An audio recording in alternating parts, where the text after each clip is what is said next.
Have you had chickenpox as a child? Maybe as an adolescent, you had mononucleosis. Or have you had shingles? Maybe Epstein Barr virus. All these things have one thing in common, which is the virus. The actual virus comes from the same.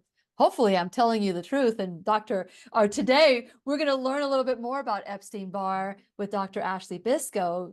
She's a naturopathic doctor in Colorado, and she was the one that helped me understand that there was a way to test for it. There are signs and symptoms that you have it. But now, what I really want to discuss today is how do you reverse Epstein Barr? How can we reverse a virus in our body that just goes into remission just to rear its ugly head again? And so I am grateful that Dr. Ashley Biscoe is here from Attune Medical, that she's here to discuss this with me. And make sure you take lots of notes. Bring your paper and pen because we're going to learn and grow together. And when you need a friend, you can count on me. I'll be right here waiting for you.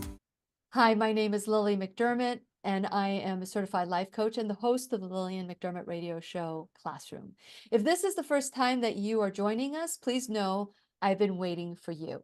This is a safe place where you can go when you need a friend. It is my commitment to provide natural ways to heal, and it is my mission to make awareness, responsibility, and truth a part of our everyday life. And I hope you, my listening, as well as my viewing friend, will feel empowered to embrace a new truth and live the life of your dreams. Well, as I mentioned, I had been the first time I was learned of a recurrence of Epstein Barr.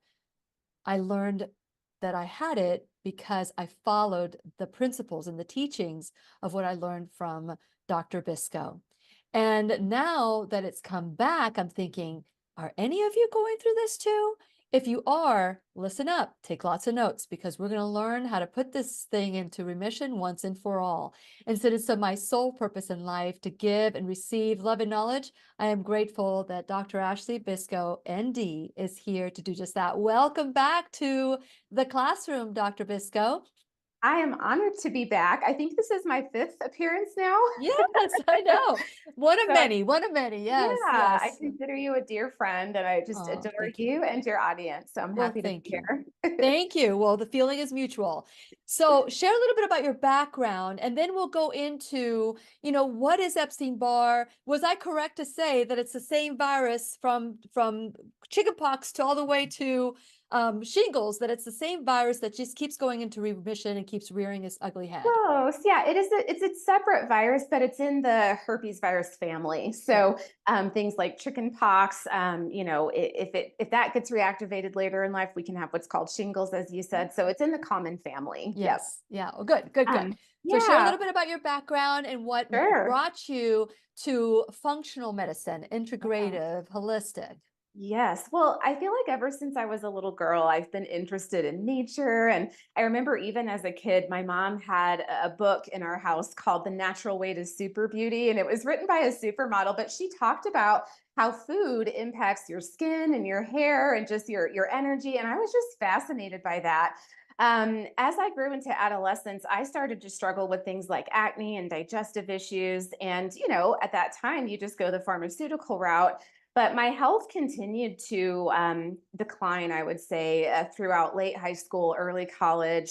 I had migraines and my digestion got even worse. And so I took matters into my own hands and started reading about nutrition and gut health. I was fortunate enough to find an integrative medical doctor. I was living in Illinois at the time in my early 20s. And he helped me connect even more of the dots. And I just became so obsessed with this natural healing. And by then I had gone to public health school. So I had studied health education and health behaviors. So I always had that wellness mindset. But I was researching online, just thinking, oh, is there a profession where you can, go to a formal training program and understand these principles of natural healing? I didn't know what a naturopathic doctor was at the time, but I stumbled upon the website of the AANP, which is the American Association of Naturopathic Physicians. And when I learned that there was a real profession with, a 4-year program and board exams and a license and all of that, I just got so excited. So Mm. I decided to attend. And I've been in practice for going on 10 years now, which is hard to believe. That's wonderful. Yeah, yeah. And Congratulations. thank you. And functional medicine is, I think of it as kind of a new school approach on traditional naturopathic philosophy. Functional medicine is not a degree or a specific credential. It's a patient-centered approach to medicine that recognizes the bio-individuality of each person and really takes advantage of the modern advances in what I call functional medicine lab testing. So we're still focusing on the foundations of health, trying to elicit the self-healing response that we're all born with, but also taking advantage of the latest advances in science and genetics. And so, yeah, it was really my own personal health struggle that got me on this road. But isn't that, that is so common with Yeah. everybody that opts for natural, functional, integrative, holistic. It's Mhm. when they've exhausted the Yeah. allopathic options. And Yeah. frankly, I believe it should be the opposite. We should do everything natural, holistic, functional, integrative before we opt for the allopathic, because there is a purpose for allopathic.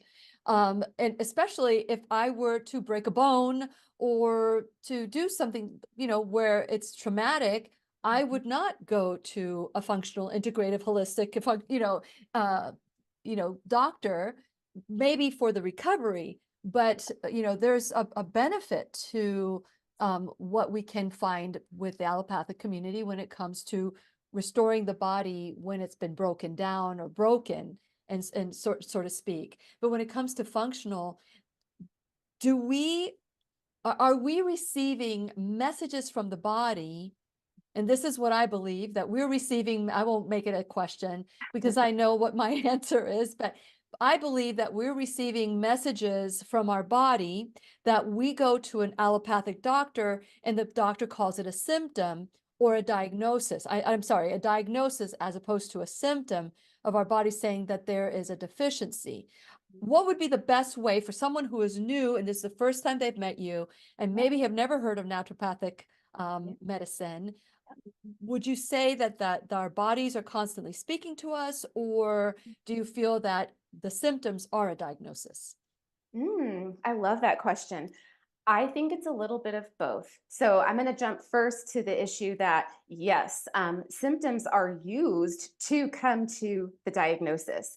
And Mhm. the diagnosis is important, right? That gives us a clue about what is causing that condition and what needs to be done about it, what specific pathology is involved deep inside, what organs and tissues and systems are actively engaged in this process. Mhm. But in naturopathic philosophy, and if you go back to the word symptom, it means indicative of, loosely, right, in translation. And so if we look at symptoms as indicators or messages, as you were saying, then we can understand that the body is constantly trying to adapt to a disturbance. So in naturopathic medicine, we pay attention to what we call the foundations of health or the determinants of health.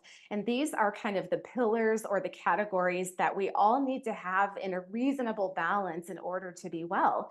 So breath, hydration, nutrition and digestion and assimilation. Our geography impacts our health, our emotions, past traumas, whether that's a physical trauma or an emotional trauma. And so we have this laundry list of all of these pillars or foundations. So my job as a naturopathic doctor is to look at the individual, learn their whole story, and say, what is determining this person's health? Where in these foundations are things out of balance, too much or lacking or greatly disturbed? And so our goal, it's kind of a paradigm shift. Rather than just going after the sickness, we are trying to recreate the conditions for health. We believe that that is what the body is trying to aspire towards, right? Mhm. Mhm. I always use this analogy. You cut yourself, a little paper cut, it heals automatically. You don't have to think about it or tell it what to do or force it. So we recognize that there is this ordered, innate, intelligent healing force within our bodies. We're all different, so I will never say that we can absolutely be perfectly healthy all the time.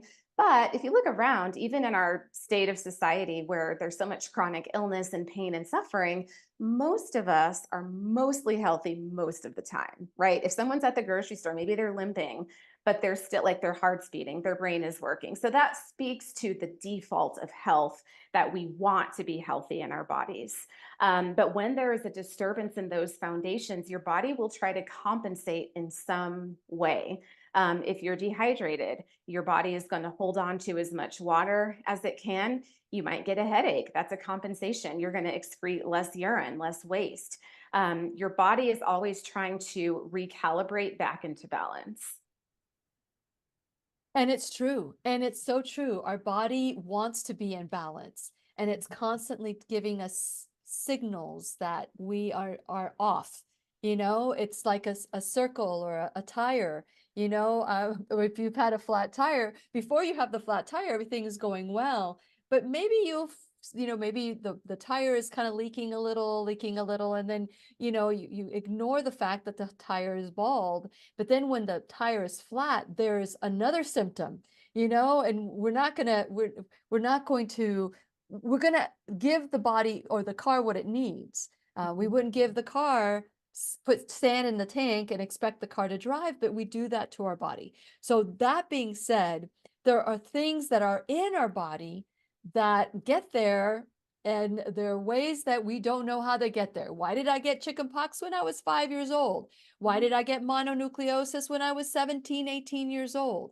And if I think about the mononucleosis, there was a stressful event that occurred my senior year. My parents moved the middle of my senior year. And I went from a school of 1,000 students, 230 seniors, to Winter Park High School with 1,000 seniors, 3,000 students. And, it's like, here's your dream that you're going to graduate with your friends. And all of a sudden, nope, that didn't happen for me. And that resistance, I think, triggered mononucleosis. That's just my opinion. I don't know if that's any facts to that, but I really do believe that the stresses that of putting the classroom together, of having events, of, getting sick with, the viruses that are out there or whatever, just was a combination of things that triggered that Epstein Barr that's been lying dormant, or that virus that's been lying dormant in my body as Epstein Barr. So with that in mind, is that how it happens? And can we identify, if we've had these childhood diseases or whatever, can we identify that it is the Epstein Barr, and what are some of the symptoms before it gets too far along? Yeah, well, you're absolutely right that there can be a trigger that sets Yeah, something off in our body. yeah. In the case of something like Epstein Barr virus, the first time we have that sort of infection, it's considered infectious mononucleosis. There's another virus called cytomegalovirus that can also cause infectious mononucleosis. I know the catch term is just kind of mono, and it's common. Deep kissing and salivary exchange is probably the main mode of transmission. So a lot of kids that go off to college and they start dating, that's when it's common in the dorms, for example, to see kids come down with what we call mono. In a normal, balanced body with a healthy, robust immune response, we should be able to overcome that infection and keep that virus in check within the body. But occasionally, depending on, and this goes back to our naturopathic philosophy, depending on what was already going on in your system, you gave the analogy of like the slow leak in the tire. In my world, we call that the cumulative effect. So we can have these other ongoing stressors and exposures and kind of drains on our systems that set us up for when we do get some infection or some trigger, we're not able to cope as much as perhaps if our bucket, our stress bucket, were not so full, if we weren't dealing with so many other things. Very often, the first time you have, mono, or what we call Epstein-Barr viral infection, a very, very sore throat is a telltale sign. It's also common to have swelling around the eyes. That's actually considered what we call pathognomonic, where that can be kind of a standalone diagnostic criteria. I also think about the swollen lymph nodes in the neck. That's another sign. But I would definitely say the crushing fatigue, the brain fog, the extremely sore throat, very common symptoms. Now, the body is very sophisticated in its immune response. So it will make various types of antibodies, and these can be tested for on a blood test. So with most infections, the first type of antibody that we're going to make is IgM. And I actually learned after naturopathic school, Epstein Barr is one virus in particular where it's possible to make an IgG antibody first. I need to double fact check that. But in general, the body will make what's called an IgM antibody with the first exposure. And then as time goes on, you will see those not be positive. You might still have some in your body, but they're not going to be high. And you can make those IgM antibodies typically against the viral capsid, which is like the outer shell. That's a way to think about it. As the infection goes on and as that virus is in your body, your immune system will adapt. And in fact, that's called your adaptive immune system, where you're making a targeted attack against a specific invader like Epstein Barr. Then you will start making IgG antibodies. And again, you can make those to the viral capsid. You can also make IgG antibodies against the nucleus. So those are called nuclear antigens. And when I'm testing to see if someone has maybe had the infection in the past and it has become reactivated, I always like to check a marker called the early antigen. It's called the EA. And that's an IgG marker. If that's over, the typical lab range is 10.99. I've seen it over 30. I've seen it over 50. So when that is high, that's a big clue that there is an active new replication going on of that virus within the body. Yeah, and I remember there was another time because I've had hair falling out, exhaustion, bloating. I mean, I like you said, like the bloating around the eyes, all those things were just obvious. But I'd go to the doctor and they would test me for one thing, and the one thing that they would test me, and they would say, yes, you've had Epstein Barr, or that you've had whatever virus it is that they're looking for. But it didn't say if I had it currently. And that you were the first one that I learned that there were, is it 4 or 5 tests that you do? I do all four. I do the IgM for the viral capsid antigen, and then I look at the IgG for the viral capsid antigen, and then the nuclear antigen and the early antigen. Yes, right. And so apparently, I sent your video to my current, I call him my health coach, but he's my doctor, and I remember before I selected him to be my doctor, I sent him your videos, and because he did the same tests, he did the same 2 tests, whatever that confirms that it had Epstein Barr in the past, and so when I 3 o'clock in the morning, I'm sending this to him because I wanted him to look at it. And he looked at all of your videos, and he replied back, "We need to go back to the drawing board. Some things I knew, some things I didn't know," which I really did appreciate all, that information that you guys provide at YouTube. It was really, really nice to have and be able to, yes, and be able to, for once and for all, knew what was actually happening to me. Now, I've had a reoccurrence of that time because I do a lot of things and I love doing it. So that's the thing. It's like I don't realize that I'm putting my body into a way that it's stressful, because I love doing events. I mean, last time you and I spoke, I was doing the event with Dr. Yeah, Bradley Nelson, and then I did the I Am the incredibly Solution. hard. Yeah, and it is what I love doing it. I love doing it. And but sometimes, like, another symptom that I had, and I know it's when I can't go, I'm tired all day long, and then when I lay down, I'm like wide awake. It's like you just can't rest. Yeah. So with that in mind, those 4 tests that you talked about actually helped my doctor confirm that I had a reoccurrence. Now, with that being said, I don't know what to do other than de-stress my life, but even one class could be stressful in my body, but I don't feel it. because Yeah. I love doing what I do. So, what are some of the things that we can do to identify that this could be Epstein Barr, other than the actual testing of it? Mhm. Let's say we think we might have it, we test for it, now it's confirmed. So, Mhm. what are some of the key things that we need to do to help reverse it? Yeah.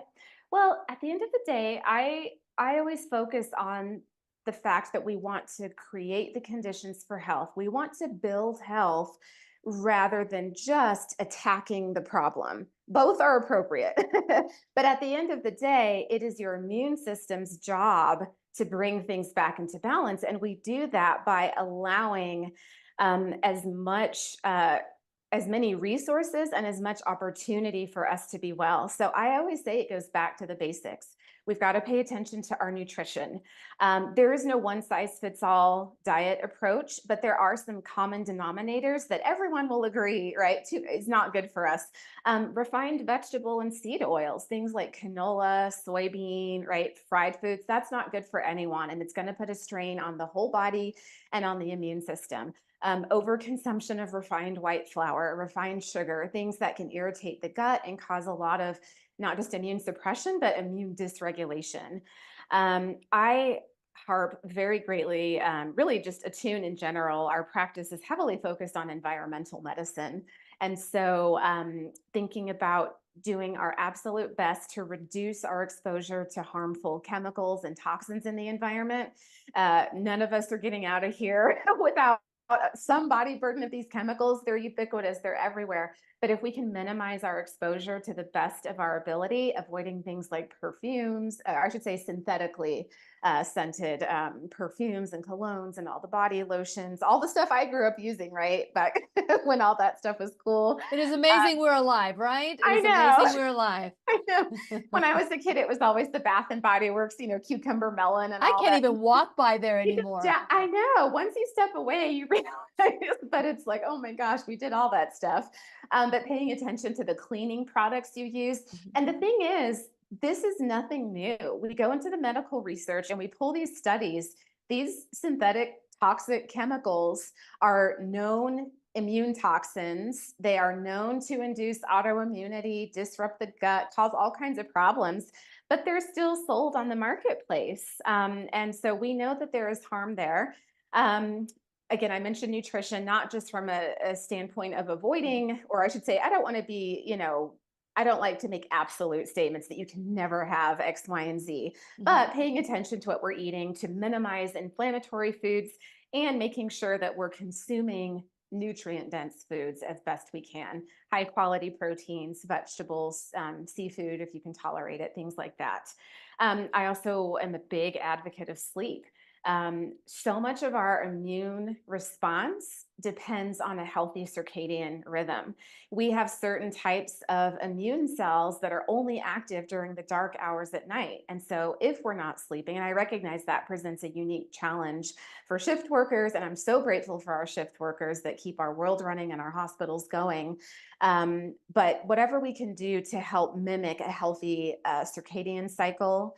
Of course, you mentioned stress. Again, none of us are getting out of here without a significant stress burden. Just being alive on planet Earth is stressful, but it's about our adaptability and our resilience and setting healthy boundaries. We do the best we can.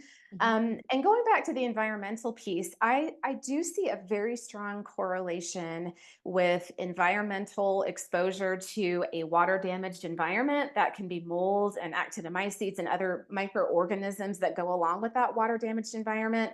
But that there's a huge corollary that I see in practice there. That a lot of people who have been exposed to mold tend to struggle with the Epstein Barr piece. We know that the toxins produced by mold and other microorganisms can be profoundly immune suppressive. Mhm. For example, mycophenolic acid is one type of mold toxin, and mycophenolic acid is actually used in healthcare as a medication to suppress the immune system in individuals who have received organ transplants, for Mm. example, so that their body doesn't reject. So that gives you an idea of just how profoundly immunosuppressive these toxins can be. So that opens up a whole other can of worms. But sometimes that is the missing piece as to why somebody can't shake the Epstein Barr. And one other piece that I will touch on, this might be another rabbit hole, but it is important. Dysregulation of the autonomic nervous system based on past trauma, past stressors. Um, the autonomic nervous system is very intimately connected with the neurological system and the immune system. And so, if our body is switched into fight or flight or otherwise dysregulated and not able to easily shift and adapt between, sympathetic, parasympathetic, that impacts the immune system too. You know, you said so much, I so did. much, because it's no, it really is so important. I wanted to touch on, you had mentioned people that have mold toxicity, Yes. that they respond a little bit worse with when it comes to Epstein-Barr. But also, what about Lyme? Because I Mhm. know that Lyme and mold and Yes. and Epstein-Barr, kind of, they're like cousins, Yeah. Yeah. Yeah. They are. distant cousins, where they don't want to know each other. Yeah. The Hatfields and McCoys. But so can you share a little bit about that? If somebody has Mhm. Lyme disease, and because there are people that have Lyme and they nothing, there are no symptoms, no nothing, Yeah. but there's others who just can't get out of bed. Yes, and I've seen those patients that, just can't get out of bed. What Lyme and mold have in common is, well, really Epstein-Barr too. They all produce biotoxins. So these are toxins that come from a living organism. Mold in particular is very problematic because the toxins from mold are very small. They can easily penetrate in and out of our cells, causing cellular damage, and they can really disrupt any process within the body. It's kind of like fair game. I always say mold can cause anything. Lyme is also highly damaging. So, Lyme is classically known as the Borrelia infection. It's thought to be transmitted by ticks. It's been proposed that spiders can transmit it. I don't know if that's been proven. And there's even some theory that we can be born with it. But it is a very important intracellular infection, and Lyme can couple with what we call co-infections that can be transmitted through the tick saliva at the same time. So then we get into nasty things like Ehrlichia or Bartonella or Babesia, and we have to test for all of those because they often piggyback. So when I screen for biotoxin illness, the questions can overlap, and then there are certain tests we can do to differentiate, like, is this mold or is this Lyme? Is it both? Now, the Lyme, and it's interesting that you mentioned that some people have Lyme. In a lot of circles, it's just a chronic illness that people live with. In other circles, it's not even recognized as being able to be chronic. I absolutely have seen it be chronic because I'm treating those patients. But it goes back to me to the individuality of that person. Mhm. We are all born with different capacities. I'm sure you've met people that just seem to have a high tolerance for life. They have a robust capacity to do so much, to take on so much. Some people are very sensitive and they don't even have a bucket. They have like a little cup, right? Little So thimble, little thimble. yeah, exactly. So in naturopathic medicine, we call that a person's constitution. Some people are just very robust and they can have, I've seen patients even in my practice where I'm shocked at all of the things I find wrong on their testing that they're not feeling sicker than what they report. And then I Mhm. see people that have just a couple of things wrong and they're like out of capacity. And so that matters, but it goes back to the total load. Some people might have Lyme with co-infections or just one type of infection. Someone might have a better gut function and they're absorbing their nutrition better. Some people might be in a happy marriage. Another person that's symptomatic might be really unhappy in their marriage. Every variable in your life can impact why something is really kind of taking you out versus you're able to manage. And so we have to kind of go through all of those layers and decide what can we control or at least modulate to the best of our ability to help get the best outcome. Yeah, and one of the things, and I don't know if you know Ellen Jacobs, she's a cancer coach Yeah. in New York. She's in New York.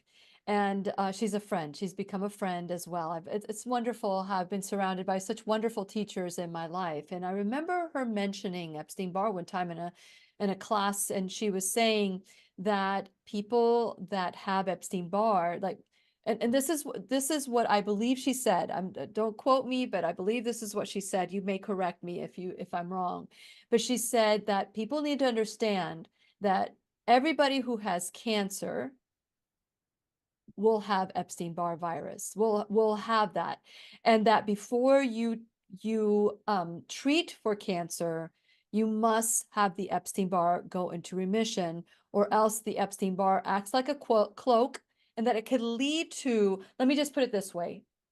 Epstein Barr can lead to cancer, it could lead to other diseases.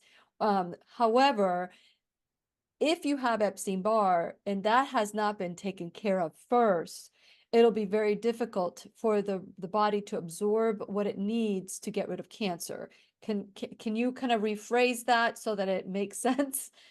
Yeah, I haven't gone into such a deep dive to say that everyone with cancer has Epstein Barr. Let's say most everyone, and Yeah, especially and if they can't, I if, will yes, go yeah, ahead. I will confirm that there's so much published literature implicating not just Epstein Barr, but other types of infections too, on all sorts of cancers. So Epstein Barr has been linked with multiple sclerosis, not a cancer, but a very important condition, Yeah. nasopharyngeal cancers, lymphoma, things like that. So there's absolutely some infection connection there. I wouldn't doubt that. And I think it also makes sense to say that if we're treating the cancer, but the inner terrain has not been dealt with, then it's working more at a superficial level. Mhm. You might know Doug Kaufman. He talks a Yeah, lot about he's been dealing in with my, yeah, yeah, dealing with the fungal issues too, yes. and that Mhm. relates to cancer. So we can Yes. never bypass the rule of building health. And this is why I love what you said in the beginning, that jumping right into a conventional approach isn't always the best idea. Sometimes you need to start there if something is really critical. But I don't consider naturopathic medicine alternative. To Mhm. me, that is not, I think everyone needs a naturopathic doctor and a conventional doctor, because regardless of what course of treatment you're going through on the conventional side, naturopathic medicine will help you get better outcomes from those surgeries or medications. We can help to replenish the nutrients that are getting depleted through that process, make sure that you have the immune system to get the best outcomes. We can mitigate side effects and damage. And so I just think that the rebuilding of your health, right? Recreating the conditions for health, to me, that's a non negotiable, regardless of where someone is in their health journey. For some people, that's all they need. For others, if they're in a situation where they need that high force intervention from the conventional side, supporting yourself naturopathically can enhance all of that and give you even better outcomes. And prevention is one of our core principles. So if we can prevent the problem in the first place, great. But if not, let's prevent worse things happening as a result of the treatment or Mhm. as a result of not getting to the root. Yes, yes. And unfortunately, conventional medicine um, may not necessarily look for those co-infections. It'll No, just treat whatever they no. think is the largest squeaky wheel. Yep. And so unfortunately, that's what happens. I have to say that I remember one time there have been two, because I would call it when I first started, I would call it alternative ways to heal. Now I say natural ways to heal. I don't know if you noticed the difference from maybe the first time you came in the classroom to now, and maybe I had already corrected myself. But I remember listening to myself and listening to a teacher that I had in the classroom say, who would want to go to an alternative mechanic or hire an alternative plumber? Hire, it's like, and all of a sudden I'm thinking, well, this is not what we are. This is not what I'm about, as a matter of fact. That's not what the classroom is about. It's about choosing natural first. And then after you try to give the body what it needs and it doesn't respond, we have time. Most of us have time. I think the lie comes when they tell you you need to make a decision now. You Yep. need to make this treatment option now. And Yeah. the reality is, by the time you're diagnosed, you've had this condition for quite some time.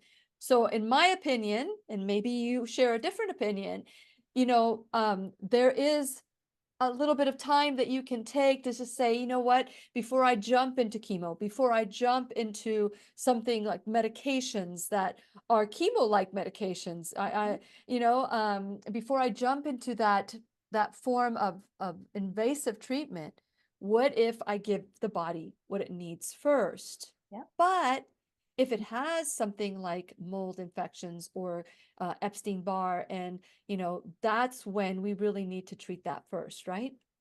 Yeah, I agree. I think there's not enough informed consent about options, and anything that is considered so-called alternative is automatically dismissed. When in reality, when you work with a naturopathic doctor, or even a nutritionist who has had, biochemistry training, there are some highly competent practitioners out there. A naturopathic doctor like myself that's gone to a 4-year accredited program. The first 2 years of training in my program were almost identical to what a medical doctor gets. We're trained in pharmacology, we're trained in laboratory medicine, we are master diagnosticians. And because we have the time to sit and tease out each person's case, and because we understand how the body's systems are all interconnected, we find things all the time that people have, the other doctors have missed. Doesn't mean that they're bad doctors, but the conventional healthcare system doesn't have the capacity, and it was never designed to really unravel the deep roots. It's a specific diagnosis with a specific drug or surgical intervention, and that's kind of it. Now, I think I agree. I think in general, most of us have time to wait. Obviously, there are some red flags, there are some emergencies where Yeah. you need something right away. Sometimes, for example, blood pressure can be dangerously high, and we don't have time for the lifestyle stuff. We need to get it down quickly so that Correct. you don't have a stroke in the Short meantime. term, short term, Yeah, right? and then Short maybe term. you can wean off. So that's a part of good clinical decision making. When you work with a competent natural practitioner, they will know when you need that urgent referral or when you do need a medication right away. But I think back to some examples in my own practice, and it's with the guidance of the prescribing physician. But I've seen cases, for example, where a child is diagnosed with rheumatoid arthritis. The rheumatologist wants to start methotrexate right away. Maybe I can say, hey, can we have like 3 months? Let's just see what we can do. And I promise, if nothing has shifted then, right, we're not going to be proud and wait for the joint tissues to be destroyed, hoping that something will work, right? So we're going to be balanced. But in that case, he never needed the methotrexate, right? So, it's collaborating with the other providers, the prescribing physician, and understanding when there really is an urgency, but when you do have time, and you don't have to wait indefinitely to get a result with a natural therapy. When you're healing the body naturally, oftentimes it is peeling the layers of an onion. And sometimes I'm pleasantly surprised at how quickly somebody improves. But other times it can be kind of a journey. And especially, as you said, by the time the symptoms show up, you've been out of balance for a really long time. And that symptom manifestation is the bucket being so full that it's spilling over and it just can't cope anymore. Yeah. But I agree. I think we have created a lot of fear and panic that you need to just do something now. So it takes a balanced approach, working with a competent team and do your own research. I want to have a healthy balance with people not scaring themselves on the Dr. Google rabbit hole, but also being well informed. You are Yeah. your best advocate. And I tell my patients, I will never argue with something that you share with me about your own body. Like, in that regard, you're more of an expert than I am. So Yes. I can share my set of skills and medical opinions with you, but there has to be collaboration there as well. Because I've been Absolutely. humbled, and some of the best things I've learned have been shared with me by my patients, or I've learned through working with them. That's a great doctor, a co-learner. Yeah. It's like co-learner, Dr. Hanayaki. So, we did a class on that, being, working with a co-learner, and Mhm. that's your doctor. And so that's what we learn here in the classroom. I want to make a little shift here and talk about the classroom so that you know where you can go to when you need a friend.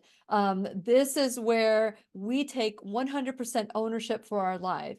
listen to our body without ignoring it, just saying, let me know, what do you need? And I'll give it to you, just like a best friend, just like a best friend. And that's what I hope, that when you come to the classroom, that we will all learn together. And so I want to encourage you that when you go to whenyouneedafriend.com, that you subscribe to the channel, to the website. And if you subscribe to the website, you already have all of Dr. Ashley Biscoe's information. All you have to do is click on her name and it'll take you to Attune Medical, and you'll be able to start your conversation with her if that's what you choose. And so please subscribe. Also, like and follow me on all social media. Be very kind to my sponsors. Without my sponsors, it would be very difficult for me to continue doing what I'm doing. And so I encourage you to help my sponsors the way that they're supporting the classroom. There's also the Shop Now bag. That's another way that you can help the classroom. Many of those products are affiliate products that just give a tiny little amount when you do purchase. And it also gives you a discount as well, so that we could both win. We can all win. And it helps with provide for the classroom. And so, but these are all Lilly approved products. Also, there are some that are not, but I just want you to know that this is what I use because it's been life-changing. And 15 years ago, we just celebrated the 13th year of the classroom. And I will tell you, we started in 2011, it's 2024. So that's 13 years if my math is correct. And 15 years ago, I would have made fun of someone like me. So if you make fun of me, that's okay. I've done it to somebody else. So I'm reaping what I'm sowing. But I hope that you don't believe anything I say or that anything my teachers say in the classroom. But I hope that you're curious enough, instead of critical, be curious to actually do the research and say, okay, well, she came to this conclusion. I'm coming to this conclusion too, not because she said it, but because I researched it. So I want to encourage you to do that. A way that you can help the classroom grow, another way is to become an enrolled student in the classroom. If I haven't done this in a while, but I just want to mention one of my greatest, what I'm so proud of, the work I did with Dr. Lorraine Day, the Nutru series of the 50, well, it started off as 50 lessons from the Exodus, but it's 100 lessons from the Exodus. You can get this in DVD or online. And then the Nutru series for the Book of Revelations with Dr. Lorraine Day. So if you are interested in joining us and learning and growing in that spirituality and learning about how God does take care of us, that's a great opportunity for you to fill that bucket of hope that there is a Savior that created you to heal yourself. And so if you can help by those ways, you can also donate $1 or $1,000 a month, a one-time donation, whatever the case might be, whether it's your time, your talent, and your treasure. All of it is appreciated. And so today we have Dr. Ashley Biscoe. We're going to start talking about tips on how to reverse or put yourself in a more balance so that Epstein Barr will go into remission. But you can go to attunemed.com, and that's where you can find her. There's so many different things that you can look at too that will help put your body in balance. Anything that you'd like to add about your website? Yeah, I'll add that last year, I think it was, we added a new service called the Expert Chat, and it's just basically 30 minutes or 60 minutes Zoom call private with me, and you can pick my brain. It's kind of like getting a second opinion. It's not creating, a doctor-patient relationship or giving medical advice, but if you want a second pair of eyes on your lab tests, or you just want some general guidance on your best next steps, that's been a really popular choice. And as you can tell, I'm loquacious. I love talking. So if you ever wanted to book a call. Loquacious. I think that's the first time anyone's used loquacious on my Yeah. show. Yeah, that's a beautiful word. I love it. Yeah. I love it. Okay, so here we go. What I want to do is I want to create like some tips or a plan for someone who's received an Epstein Barr diagnosis. They've had the 4 test confirming that they do have a reoccurrence of Epstein Barr, Mhm. and what are some of the things that they can do to start the balancing process of the body. Yeah, so again, goes back to the basics. If you're not already familiar with basic whole foods nutrition, I would start doing research on that. And again, I'm careful to give specific recommendations because everyone is so different. But I will say that we have to be careful of kind of the government-based food. It used to be a pyramid. I think it's a plate now. But looking at some incredible resources online. I think about the Weston Price Foundation, or I'm a big fan of Mark's Daily Apple, basic kind of ancestral nutrition, eating in a way that works with our genes. Make sure you're getting adequate sleep, hydration, whatever you can do to manage your stress. If you suspect, because I bring this up to people and they're like, oh, yeah, I did have a leak. If you suspect or you even think that you could have some sort of water damage in your home, I would highly recommend getting your home inspected for mold, because once that's remediated, it's going to take such a burden off of your system. And I also encourage people to not, I'm all for self-empowerment, but there are a lot of nuances that can really trip you up if you don't know about them. So I encourage people to seek the help of a licensed or registered naturopathic doctor. If you go to naturopathic.org, you can find people. Also check, most states have an association of naturopathic doctors who have graduated from an accredited program. And they just have so many tools and resources. And depending on your state, a lot of my colleagues are able to bill insurance. So it's not always this out-of-pocket major investment, depending on where you're located. Oh, I've never heard of a naturopathic doctor that can bill insurance, and it could Yes. be that not all states view naturopathic doctors Yep.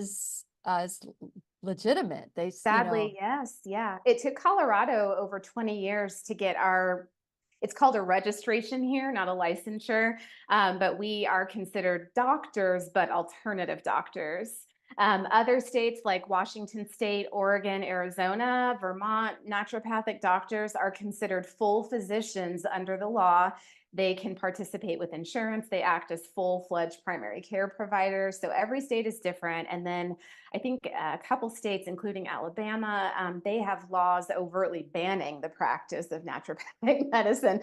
So it can range from illegal to like fully supported. Yeah. I think Yeah. when I first started 13 years ago, there were, I think, 14 states that recognize naturopathic doctors.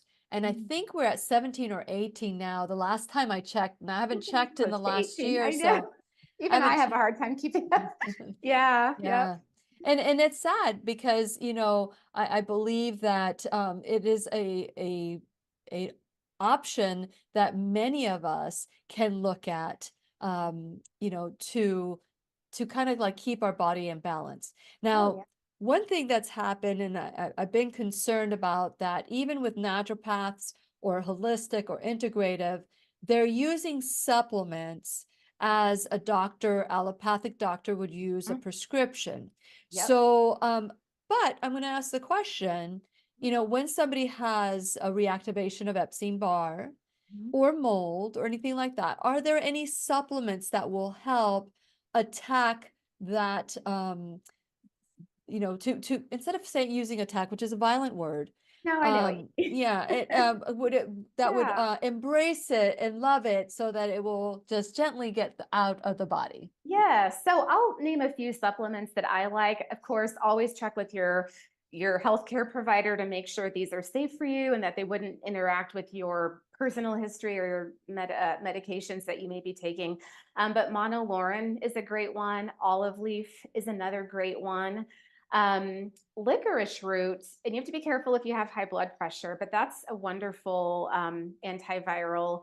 Now, a lot of people have fatigue with Epstein Barr, so things like cordyceps mushrooms can be really supportive because they support the mitochondria, and they have some immune supportive activity. I love andrographis. I love rhodiola. Even turmeric can be really wonderful to help get some of the inflammation down.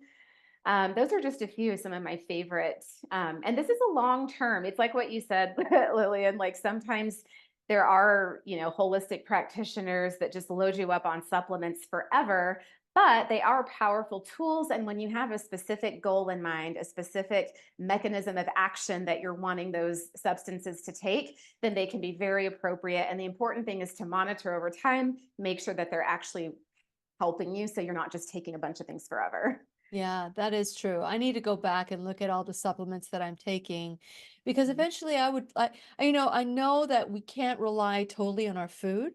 Yeah. We can't rely on one thing or another. It used to be, I mean, I don't remember taking so many supplements in my life when I was Yeah. younger. And it could be that as I'm getting older, that I need more support. But I truly would love to be without having to take a pill, whether Yeah. it's a allopathic pill or a supplement. To me, it's irrelevant. What I'd like is for my body to be sustainable. Yeah. And so, but there's so many people out there. For every person that says, "Oh, this is great," there's another person that says, "Nonsense, this is ridiculous. This is what I think about this book." There's a picture of the book in a trash can, and you see things like that. So Yep. it becomes very difficult for the layperson to Mhm. make decisions like this. Can you share maybe a highlighted Epstein Barr patient or someone that was bedridden and through your what are some of the things they did? And I know they're an individual and everybody has their own load. Yep. But what are some of the things that they did to kind of recuperate and Yeah. put the virus into remission? Yeah. Oh, I actually do have, and I think I wrote about this person in one of my email blasts as kind of a case study, but I did work with someone who was, I would say, partially bedridden. They worked as a nurse and had to work to support the family, but would have to stay in bed for like 3 to 5 days to recover after a shift. So our visits were telehealth with this person in bed. There was a significant mold exposure in the home, and there was Lyme, which was adding to the viral load. And so, what we had to do, and there were some dietary triggers going on, lots of dairy intolerance and things of that, too much consumption of sugar.